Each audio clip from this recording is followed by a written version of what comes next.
m'appelle Anise Michou, et je suis née à Grenoble, donc en région Rhône-Alpes. J'ai grandi à Paris où j'ai fait mes études et j'ai beaucoup travaillé et vécu en Amérique latine, au Mexique précisément. Donc c'est le pays où j'ai réalisé ce dernier film. Comment êtes-vous devenue réalisatrice? Et ben, je suis de formation architecte et je crois que c'est un peu une rencontre avec un film, je peux le citer, c'est Les glaneurs et la glaneuse de d'Agnès Varda que j'ai vu au cinéma. Et comme je viens un peu de région, j'avais pas trop accès au cinéma d'auteur.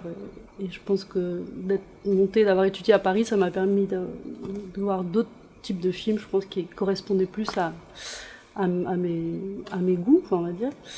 Et, et j'ai vu qu'on pouvait faire des films avec une petite caméra, c'était une réalisatrice, je me suis un peu identifiée à son travail et voilà, je me suis formée en documentaire dans un master qui est un master de création, de réalisation documentaire et plutôt documentaire d'auteur à Évry dans l'Essonne. Pourquoi le doc? Dans la création, dans la fabrication du documentaire, j'aime bien l'aventure du documentaire, de rencontrer des gens, de découvrir, on apprend beaucoup. Et c'est l'expérience un peu de la fabrication du documentaire qui me plaît. Donc, voilà. Pitchez votre projet. Donc c'est un film que j'ai réalisé à Mexico, et c'est mon 3e long métrage documentaire. Et c'est le 2e film que je fais à Mexico, c'est un pays où j'ai vécu plusieurs années. Et en fait, on suit le processus de création d'une nouvelle image, d'une nouvelle icône, et son infiltration dans le milieu des saints. Je vais vous la montrer. À Mexico, en fait, les cultes des saints est encore très vivant.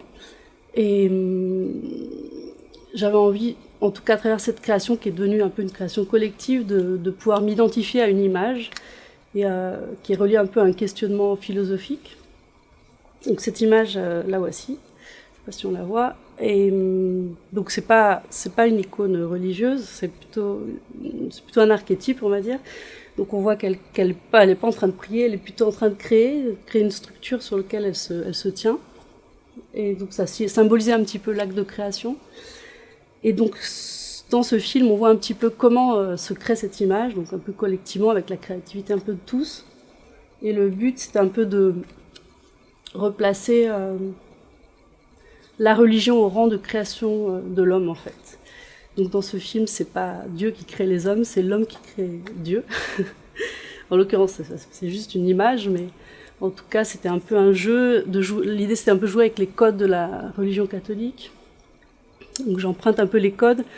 Donc c'est un peu une infiltration, c'est un peu une imposture qui dénonce un peu l'imposture de l'Église et en gros des miracles, parce que donc les croyances autour des saints à Mexico, c'est très lié aussi à la superstition, on va vénérer une image, un saint en fonction un peu de ses besoins.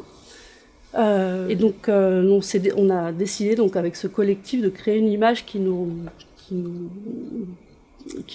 auquel on puisse s'identifier en fait. Et donc voilà, c'est relié aussi à des textes, à des questionnements, et tout le film, enfin dans ce film, je documente un peu le processus d'infiltration de cette image, les réactions, la construction de ce culte. Donc c'est un peu les aventures de cette figure qui s'appelle Anima, donc en espagnol ça veut dire animer, animer ou donner la vie, voilà. Donc elle anime les gens à créer, elle encourage les gens à créer, à imaginer. Et voilà. Un coup de gueule ou un coup de cœur? On va commencer par le coup de cœur. Pour avoir vécu un petit peu à l'étranger, je trouve qu'on a de la chance d'être en France et de pouvoir quand même produire des films, des films d'auteur, ce qui n'est pas le cas. En fait, dès qu'on sort de France, on se rend compte que quand même il n'y a pas tant de production que ça en termes de films d'auteur, et c'est plutôt une chance de voir quand même qu'il y ait autant de diversité dans le cinéma d'auteur. Et le coup de gueule, ce serait plutôt que c'est pas toujours facile donc à produire, et que celui qu'on sacrifie en premier, c'est le réalisateur dans la production. Du coup, voilà, c'est un désir de film, ça demande aussi beaucoup de sacrifices, et c'est un peu comme ça.